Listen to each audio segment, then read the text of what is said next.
Good morning everyone. तो पीछे हम लोगों ने फ्लो चार्ट के काफ़ी सारे कंपोनेंट्स के बारे में स्टडी करा। स्टार्ट हो गया था, स्टॉप हो गया था, प्रोसेसिंग बॉक्स हमारे पास हो गया था, इनपुट बॉक्स हो गया था, आउटपुट बॉक्स हमारे पास हो गया था, डिसीजन बॉक्स हमारे पास हो गया था, आपकी फ्लो लाइंस जो कि बॉक्सेस को अटैच करने में हेल्प करेगी, ये सारी चीज़ें हमने देख ली थी। इसके अलावा कुछ और चीज़ें हैं, जैसे कनेक्टर्स होते हैं हमारे पास। आने वाले समय में जब हम सवाल करेंगे तो कनेक्टर्स की भी इम्प्लीमेंटेशन देखेंगे, क्योंकि फ्लो चार्ट छोटे छोटे नहीं बनते हैं, बड़े बड़े बनते हैं। और बड़े बड़े फ्लो चार्ट जब बनते हैं तो वहाँ पे कनेक्टर्स का इस्तेमाल करा जाता है फ्लो चार्ट्स को आपस में अटैच करने के लिए, क्योंकि ज़्यादा फ्लो लाइंस का इस्तेमाल करेंगे तो गंदगी का लेवल ज़्यादा हो जाएगा और कन्फ्यूज़न का लेवल ज़्यादा बढ़ जाता है। तो फिलहाल हमने फ्लो चार्ट के कुछ लॉजिक्स को समझा। अब हम थोड़े क्वेश्चंस को ट्राई करेंगे। जैसे हमारा सवाल यहाँ पे क्या है, हमने कहा accept two numbers from the user from keyboard and display the sum of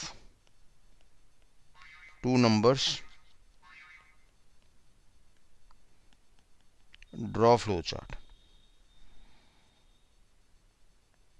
हमने यहाँ पे क्या बोला, हमने यहाँ पे ये बोला कि दो नंबर आप एंटर करवाइए, कीबोर्ड के द्वारा एंटर करवाइए, उनका हमें सम डिस्प्ले करवाना है और हमें फ्लो चार्ट बनाना है। ये सवाल हमें दिया गया।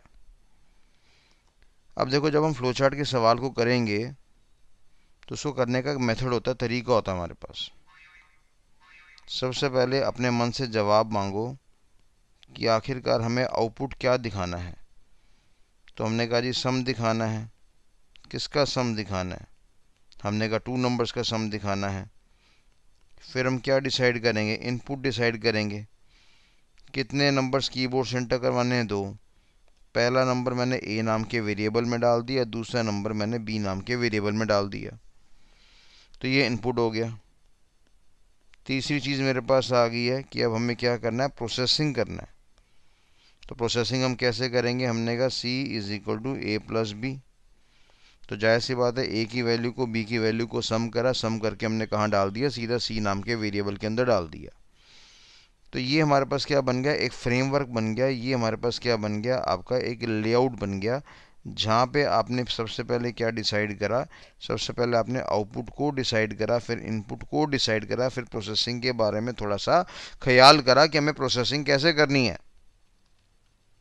हालांकि हम ज़िंदगी में जानते हैं कि सर हमने तो ज़िंदगी में ये पढ़ा था कि पहले हमें इनपुट करना पड़ता है, फिर हमें प्रोसेस करना पड़ता है, फिर हमारा आउटपुट आता है। बिल्कुल सही बात है बेटा, ये हमारी आईपीओ साइकिल होती है कि पहले जीवन में इनपुट ही करना होता है।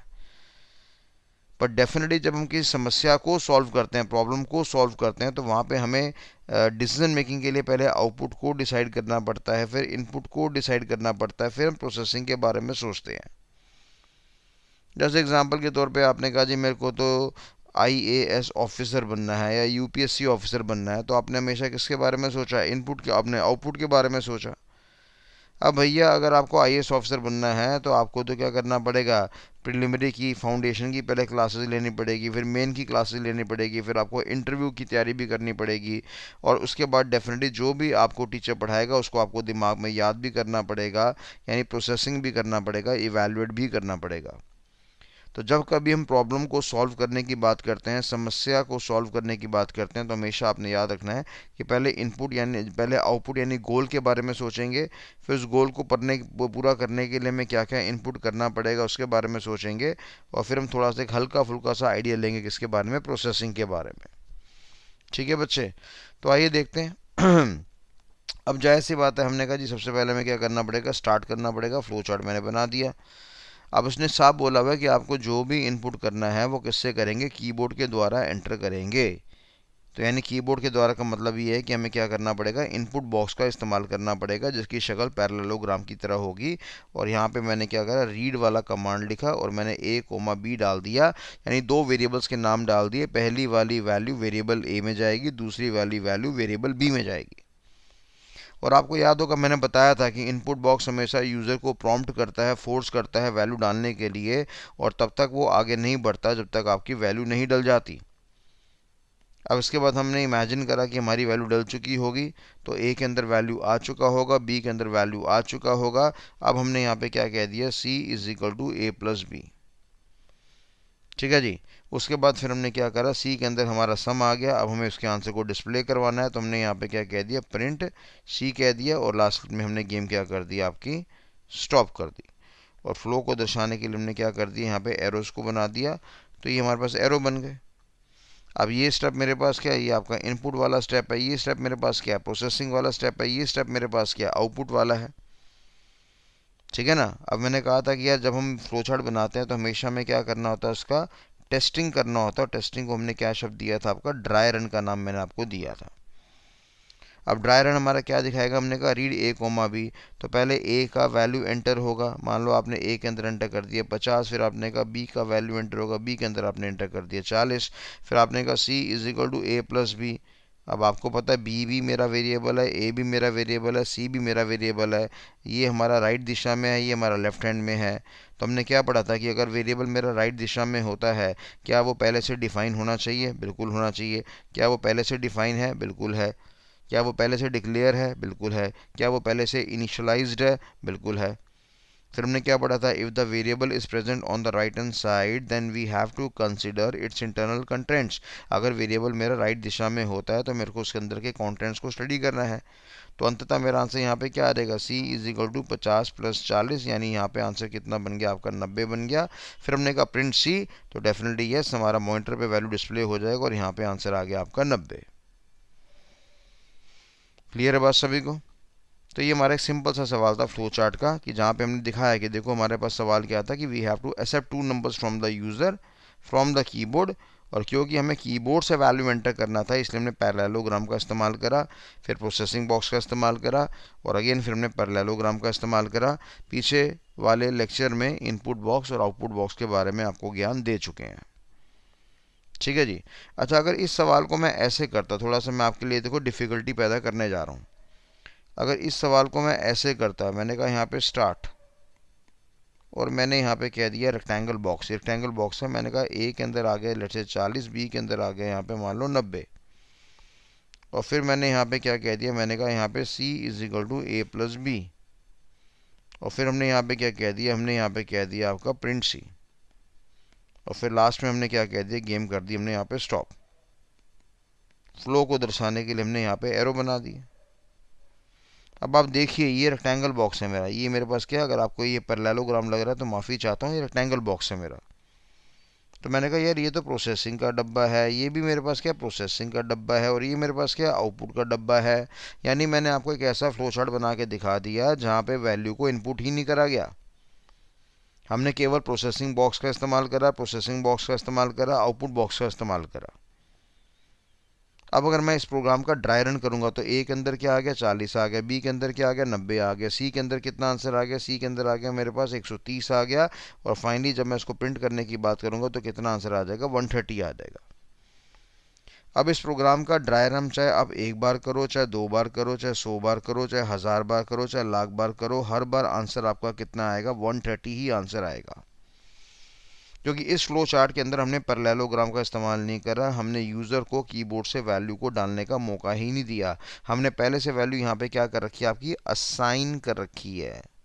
तो ये मेरे पास क्या आपका असाइनमेंट है। इसलिए जब भी मैं इस प्रोग्राम का ड्राई रन करूँगा, जब भी इस प्रोग्राम को मैं चलाऊँगा, हमेशा बदले में आंसर क्या आएगा, आपका 130 आएगा। और जब मैं इस प्रोग्राम को आपका चलाने की बात करूंगा तो ये वाला डब्बा हर बार क्या करेगा, प्रॉम्प्ट करेगा, क्वेश्चन मार्क दिखाएगा और यूज़र को बोलेगा चल भैया वैल्यू डालो, ए का वैल्यू डालो, बी का वैल्यू डालो। यानी वो प्रॉम्प्ट करेगा, हमेशा फोर्स करेगा।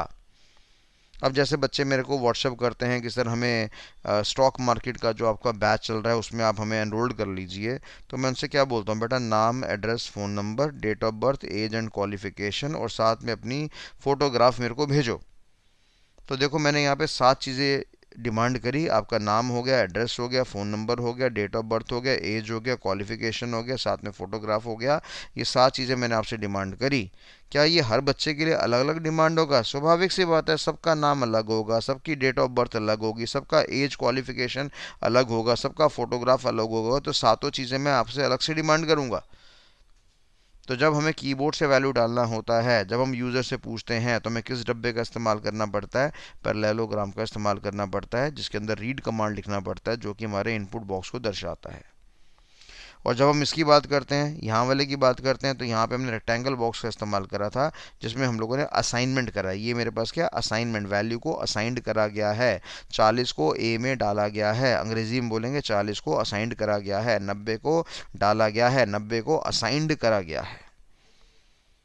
तो मेरे ख्याल से दोनों प्रोग्राम के अंदर आपको फ़र्क पता लग गया होगा।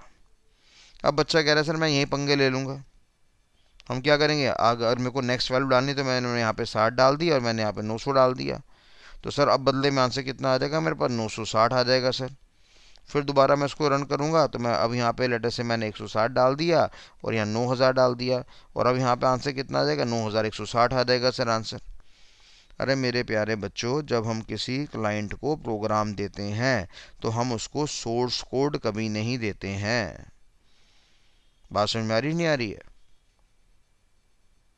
आपको कैलकुलेटर मिलता है तो आपको इनपुट डालने का इंटरफेस मिलता है ना, आप एटीएम मशीन में जाते हैं, मेट्रो में जाते हैं, वहाँ पे आपको इंटरफेस मिलता है ना, या साला सीधा मशीन खोल के बैठा देते हैं आपको कि तारों को जोड़ दो यहाँ से एंट्री हो जाएगी। तो यूज़र को तो हमेशा आसानी वाला माहौल ही दिया जाता है, आसानी वाला इन्वायरमेंट ही दिया जाता है। इसलिए जब हम बार बार वैल्यू को इनपुट कराएंगे तो बेटा हमें इसी का इस्तेमाल करना पड़ेगा। ये मैंने आपको बड़ी गहराई वाली चीज़ बताई है बेटा, ये मैंने आपको बड़ी गहराई वाली चीज़ बताई है। लोगों को इनपुट बॉक्स में और असाइनमेंट वाले बॉक्स में फ़र्क ही नहीं पता होता। तो ये मेरा इनपुट बॉक्स है और ये मेरे पास कौन सा आपका असाइनमेंट बॉक्स है, और हमने पीछे पढ़ा था कि असाइनमेंट बॉक्स के लिए हम रेक्टेंगल का ही हमेशा प्रयोग करते हैं। ठीक है बच्चों, चलो ये हमारे पास एक हो गया। आओ अब नेक्स्ट सवाल करते हैं, को ट्राई मारते हैं। कह रहा है accept 3 numbers from the user from the keyboard and display the average of 3 numbers. Draw flow chart. कह रहा है 3 नंबर आपको एंटर करवाने हैं कीबोर्ड से। जैसे उसने बोला 3 नंबर एंटर करवाने हैं तो आपके दिमाग में क्या आना चाहिए कि हमें इनपुट बॉक्स का इस्तेमाल करना पड़ेगा, फिर हमें तीनों का सम करना पड़ेगा, फिर एवरेज तो निकालना आपको आता ही है। ए को प्लस करेंगे बी के साथ, बी को प्लस करेंगे सी के साथ, जो भी सम आएगा उसको डिवाइड कर देंगे 3 के साथ। एवरेज निकालना तो आपको ये आता ही है, 5वीं क्लास का बच्चे को भी आता है आज की डेट में कि एवरेज कैसे निकाला जाता है। ठीक है, तो अब यहाँ पे देखते हैं, हमने यहाँ पे क्या बोला, हमने यहाँ पे बोला कि सबसे पहले हम क्या डिसाइड करेंगे, आपका आउटपुट डिसाइड करेंगे। फिर मैंने क्या बोला बेटा, हम क्या डिसाइड करेंगे, आपका इनपुट डिसाइड करेंगे। और फिर हम क्या डिसाइड करेंगे, आपका प्रोसेसिंग डिसाइड करेंगे। आउटपुट में मेरे को क्या निकालना है, एवरेज निकालना है, एवरेज ऑफ 3 नंबर्स, ये आउटपुट निकालना है। इनपुट में मैंने क्या डिसाइड करा कि हम क्या करेंगे, 3 वेरिएबल्स के अंदर वैल्यू डलवा देंगे, यानी ए हो गया, बी हो गया, सी हो गया। और आप जानते हैं कि प्रोसेसिंग में हम क्या करेंगे सर, सबसे पहले तो हम क्या करेंगे, ए प्लस बी प्लस सी कर लेंगे, है ना, हमारे पास आंसर आ गया। सॉरी, ए प्लस बी प्लस सी, ये हमारा डी नाम का वेरिएबल हो गया। मैंने कहा जी डी नाम का वेरिएबल हो गया, A plus B plus C plus A plus B plus C हो गया। उसके बाद मैंने कहा G E is equal to D divide by 3 हो गया मेरा, यानी कि डी के अंदर हमारे पास क्या आ गया था, आपका सम आ गया था, और सम को मैंने कहाँ डाल दी, ई नाम के वेरिएबल में डाल दिया। तो ये 3 स्टेप हो गए कि पहले मैंने आउटपुट कोड डिसाइड करा, फिर मैंने इनपुट कोड डिसाइड करा, फिर मैंने प्रोसेसिंग कोड डिसाइड करा। अब ये सवाल मैं आपको घर में होमवर्क करने के लिए दे रहा हूँ, और आप क्या करेंगे, इसका फ्लो चार्ट बनाएंगे और मेरे को आप सीधा व्हाट्सएप करेंगे 8851927016 पे। ठीक है बेटा, इस पे आप मेरे को व्हाट्सएप करेंगे, कॉपी में कागज़ लेंगे, पेन लेंगे, आप फ्लो चार्ट बनाएंगे इस क्वेश्चन का और व्हाट्सएप करेंगे। मैं आपके लॉजिक को देखना चाहता हूँ।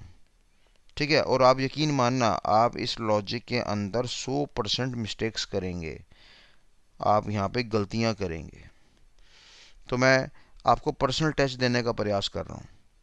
बच्चे मेरे को फ्लो चार्ट बना के देंगे, फिर मैं आपको पर्सनली गाइड करूँगा कि बेटा इस फ्लो चार्ट में ये गलती थी, आपको ऐसा नहीं करना चाहिए था।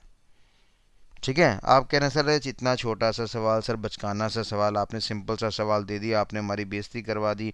हम बीटेक कैटेगरी के बच्चे हैं, बीसीए कैटेगरी के बच्चे हैं, बीकॉम कैटेगरी के बच्चे हैं, बीएससी कैटेगरी के बच्चे हैं, बीए कैटेगरी के बच्चे हैं, इतना छोटा सा तो हम बना ही लेंगे। अरे तो बनाओ ना, बनाओ और मेरे को व्हाट्सएप पे भेजो, बनाओ और व्हाट्सएप पे भेजो। और शायद मेरे ख्याल से अब तक तो आपको नाम याद हो ही चुका होगा, मेरा नाम है विकास कपूर।